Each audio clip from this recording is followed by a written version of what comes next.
नमस्कार, मैं हेमंत मलिक अपने channel gardening tips by Hemant Malik पर एक बार आपका फिर स्वागत करता हूं। दोस्तों, बहुत दिन से मेरे पास फ़ोन कॉल्स आ रहे थे कि मैं तुलसी के पौधे के बारे में बताऊं कि तुलसी का रखरखाव कैसे करा जाता है, तुलसी क्या होती है। तो दोस्तों, हमारे सनातन धर्म में सभी घरों में तुलसी का पौधा ज़रूर होता है। तो तुलसी के बारे में अगर मैं आपसे बातें करूं तो तुलसी मुख्य तौर पर 4 प्रकार की पाई जाती है। एक होती है रमा तुलसी, जैसी आप ये देख रहे हैं, इसकी पत्तियां हरे रंग की होती हैं।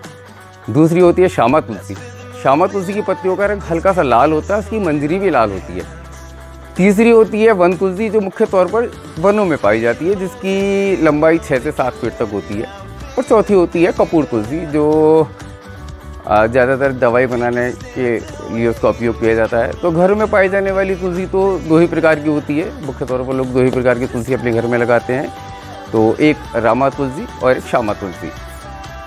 तो चलिए, तो अब तुलसी का हमें रखरखाव कैसे करना है, तुलसी सालों साल हमारी हरी भरी बनी रहे, इसके बारे में हम चर्चा शुरू करते हैं। तो चलिए वीडियो पे शुरू कर बात करते हैं। सबसे पहले बात करते हैं इसकी पॉटिंग मीडिया की, कि इसका पॉटिंग मीडिया कैसा होना चाहिए।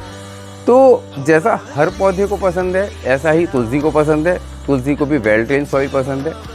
आप इसको गमले में लगाएं, चाहे मिट्टी में लगाएं। तो मिट्टी में तो वेल ड्रेन की कोई समस्या नहीं होती, क्योंकि पानी आता है और वो ज़मीन के थ्रू इसके चला जाता है। अब बात आती है कि हमें गमले में इसकी मिट्टी कैसी रखनी है, क्योंकि गमले में पौधा लगा हुआ है, तो उसके लिए हमें 60% गार्डन सॉइल लेनी होती है, 20% इसके लिए हम वर्मी कंपोस्ट यूज़ करते हैं और 20% सैंड मिला लेते हैं। सैंड मिलाने से मिट्टी इसकी भुरभुरी बन जाती है, और भुरभुरी होने से क्या होता है, जैसा आप देख रहे हैं मेरे पौधे की भी मिट्टी भुरभुरी है सारी। इसमें एयर रोटेशन पौधे के लिए रहता है, तो जड़ों को फ्रेश एयर मिलती रहती है और पौधे का बढ़ाव बहुत अच्छे तरीके से होता है। तो ये तो रही इसकी मिट्टी की बात। अब बात करते हैं इसको कहाँ रखना चाहिए। तो जैसे मैंने आपको बताया कि इसका औषधीय महत्व बहुत है। करते हैं कि इसको कैसे स्थान पर रखना चाहिए। तो जैसे मैंने आपको बताया कि इसका औषधीय महत्व बहुत है, और पौराणिक कथाओं में भी इसके बारे में वर्णन, इसके महत्व के बारे में वर्णन किया गया है। तो हिंदू धर्म और सनातन धर्म में इसको देवी के रूप में पूजा जाता है। तो खैर, हम उन सब बातों पर न जाते हुए बात पे आते हैं। इसको ऐसी जगह रखना चाहिए जहाँ पर हम कंफर्टेबल होते हैं।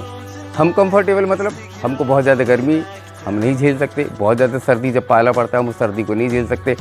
तो इसी प्रकार गर्मियों में इसको ऐसे स्थान पर रखें जहाँ पर इसको छनकर धूप आती हो। और जब सर्दियों में बहुत ज़्यादा ठंड पड़ती है, पाला पड़ने लगता है, तब हमको इसको एक शेडी एरिया में पाले से बचाना होता है। और हम लोगों के घरों में, तो आप सबके घरों में भी सर्दियों में इसको एक लाल कपड़े से ढक देते हैं। तो उसके पीछे कारण इसका ये होता है कि इसको हमें पाले से बचाना होता है। तो ये रहा इसके रखने की बात। अगर आप इस तरीके से रखते हैं तो मुझे नहीं लगता कि आपकी तुलसी डाई बैक होने का कोई डर होगा। आपकी तुलसी हमेशा हरी भरी रहेगी। अब बात करते हैं इसकी वाटरिंग के लिए। तो गर्मियों में इसको 2 बार वाटर देना चाहिए। एक बार सुबह दे, जब एक बार शाम को दे। जब 40 डिग्री सेल्सियस टेम्परेचर होता है तो उसको पानी बहुत ज़्यादा चाहिए होता है। सर्दियों में आप 2 में से 3 में एक बार इसको पानी दे सकते हैं, 3 दिन में। गर्मियों में चूँकि शाम को थोड़ा सा मौसम नम हो जाता है, तो इसको पानी मिलता ही है। इसको मुख्य तौर पर सुबह को पानी देना चाहिए। तो जैसा आपने देखा भी होगा, हम लोग सुबह को जब नहाते हैं तो पहले जाकर तुलसी जी को 1 लोटा जल चढ़ा देते हैं। तो नेचुरली और पौधे की डिमांड दोनों मैच करती है।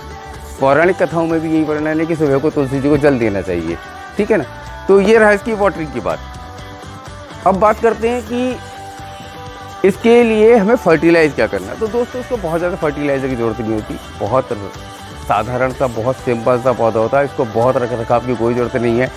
आप इसको साल में 2 बार हल्का सा वर्मी कंपोस्ट से फीड करा दीजिए, आपका पौधा चलता रहेगा, हरा भरा बना रहेगा। तो अब हम अगले विषय पर आते हैं कि बहुत सारे लोग कहते हैं कि हमारी जो टहनी है, जैसे आप इस पौधे में देख रहे हैं, मैंने आपके लिए इसको रोका था। मैं चाहता इसको पहले भी सही कर लेता, जैसे ये घना ऐसे भी घना इसको बनाता, कि हमारी पौधे में नीचे पत्तियाँ नहीं होती हैं। तो दोस्तों, उसके लिए करना क्या, कारण क्या होता है कि आपको इसको समय समय पर प्रूनिंग और पिंचिंग करनी होती है। पिंचिंग करने के लिए क्या करना होता है, आपको सिंपल ऊपर की 4 लीफ लीजिए, ये हो गया पिंचिंग। इसको आप अपने घर में सुखाइए, चाय में इस्तेमाल कीजिए, कहीं भी इस्तेमाल कीजिए। दादी माँ का नुस्खा भी है कि बच्चों को खांसी हो गई है, तुलसी की चाय पिला दीजिए, अदरक डाल की चाय पिला दीजिए, खांसी ठीक हो जाएगी। और रही बात इसकी प्रूनिंग की, तो इसकी प्रूनिंग के समय आप इसकी कट कर दीजिए। एक मैं शार्प कटर लेता हूँ, ये टहना स्टेम थोड़ा हार्ड हो गया है। इस प्रकार से हम इसकी प्रूनिंग कर देते हैं।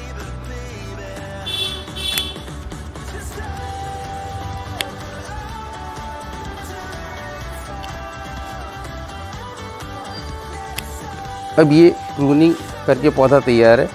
अब थोड़ी देर में ये अपने आप फूट जाएगा, सारा बड़ा हो जाएगा। इसके लिए आपको वरीड होने की चिंता करने की ज़रूरत नहीं है। और इसकी प्रोपोगेशन की बात करें कि उगता कैसे, तो ये अपने आप उग जाता है। आपको ये बीज, ये इसको मंजरी भी बोलते हैं, तो ये जब पक जाती है तो बीज बन जाते हैं। बीज ज़मीन में गिरते हैं तो तुलसा जी अपने आप हो जाती है। ये इस पौधे के साथ ये गमला मेरा रखा हुआ था, तो आप देख पा रहे हैं कितना बढ़िया है प्रोपोगेशन। तुलसा जी इसके अंदर हो गया है मेरा। बहुत सुंदर सा गमला लग रहा है आपको देखने में। इसी प्रकार जब आप प्रूनिंग करते हैं तो आपका पौधा घना भी बनता है। उसका एक शेप देखने में, अभी आपको देखने में लग रहा होगा क्या पता नहीं एक झाड़ी सा मैंने पौधा खड़ा कर रखा है।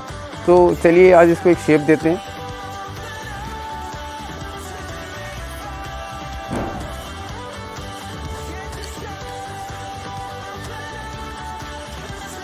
और कटिंग के लिए शार्प कटर यूज़ कीजिएगा हमेशा, और कोशिश कीजिए 45 डिग्री के एंगल पे हो। और कटिंग के लिए विशेष बात ध्यान रखनी होती है, जैसे आप ये देख पा रहे हैं यहाँ पर ये शूट है, तो इससे थोड़ा सा ऊपर से करके हमको ऐसे कट लगा देना होता है। बिल्कुल जहाँ पत्तियाँ उसकी जड़ में न लगाएं, क्योंकि थोड़ा सा स्पेस दीजिए, वहाँ से उसको अगली ब्रांच निकल ले। कुछ दिन पहले मैं देखिए मैंने यहाँ एक इसमें इसको प्रून किया था, यहाँ मैंने इसको प्रून किया था। इस जगह देख रहे हैं आप, इस जगह देखिए 2 टहनियाँ निकली आई हैं। अब लेकिन चूँकि लंबा हो रहा है, इसको फिर हम थोड़ा सा पीछे से कर देते हैं। तो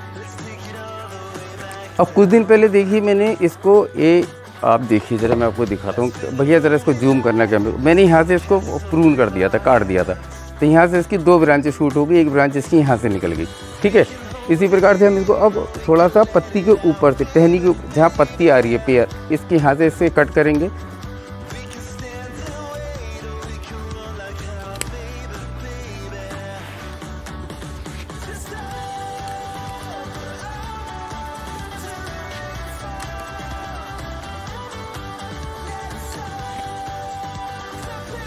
और जो इसकी मंजरी आती है तो आप वो समय समय पे हटाते रहिए।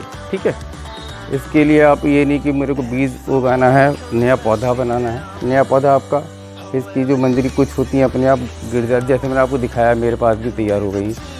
ये मैं एक और आपको दिखाता हूँ एग्जाम्पल। देखिए प्रूनिंग का बेनिफिट देखिए, यहाँ से मैंने कट किया था इसको, आप देखिए ज़रा, ये बिल्कुल ऐसे करके दिखाता हूँ आपको। प्रून किया, यहाँ से इसकी शूट्स आउट हो गए, इसके नीचे यहाँ पे पत्तियाँ नहीं थी इस जगह पर जब मैंने किया था। तो इसके पास यहाँ पर भी देखिए आप कितने, ये 5 पे। अब ये बड़ा, इसके बड़ा होगा पौधा घना हो जाएगा हमारा। तो घना करने के लिए आप पिंचिंग और प्रूनिंग तुलसा जी को रेगुलर कीजिए, ये रेगुलर प्रैक्टिस होनी चाहिए। अभी आपने जब मैंने आपको पहले पौधा दिखाया था तो आपको लग रहा था क्या झाड़ी सा एक पौधा खड़ा हुआ है। अभी मैं आपको इसको दोबारा से एक व्यू दूंगा। प्रूनिंग कर लेते हैं, चलिए पहले पूरा।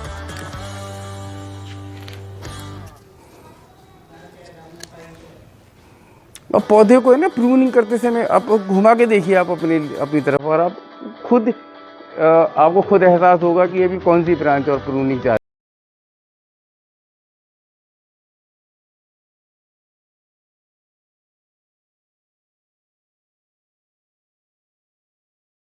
पौधा अब ये थोड़ी दिन में प्रून करने के बाद अब आप देखिए बहुत घना से मेरा तुलसा जी बहुत सुंदर सा पौधा हो जाएगा।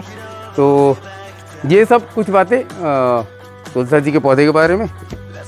और रखिए आप भी अपने घर में इसी प्रकार से हरा भरा भी तुलसी को बना रहेगा सदा आपके साथ। और जब बहुत सारे लोग कहते हैं कि हमें कैसे पता चलेगा हमारा पौधा मर रहा है कि जिंदा हो गया है, तो ये जो स्टेम होती है ना, इसको आपको यहाँ से काटिए।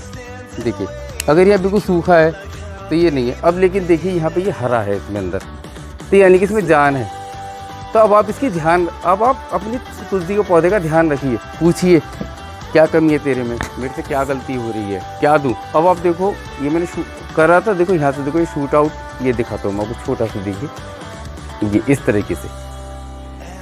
तो कट प्रून करके पौधा नहीं मरता, और बनाए रखिए अपने पौधे को हरा भरा। और देखो ये पत्तियाँ घर में काम लेना, औषधि में तो बहुत है, सुखा लीजिए, चाय में डालिए, चाय का फ्रेगनेंस लीजिए। ऐसे इस पत्ते में, इस पौधे में बहुत फ्रेगनेंस होता है। तो होप आपको ये वीडियो पसंद आई होगी। अगर पसंद आई है, अगर आप मेरे चैनल पर नए हैं तो चैनल को सब्सक्राइब कीजिए। वीडियो अच्छी लगी एक like, share and comment. Thank you, have a good day, happy gardening, bye bye. मिलते हैं फिर कभी, बाय।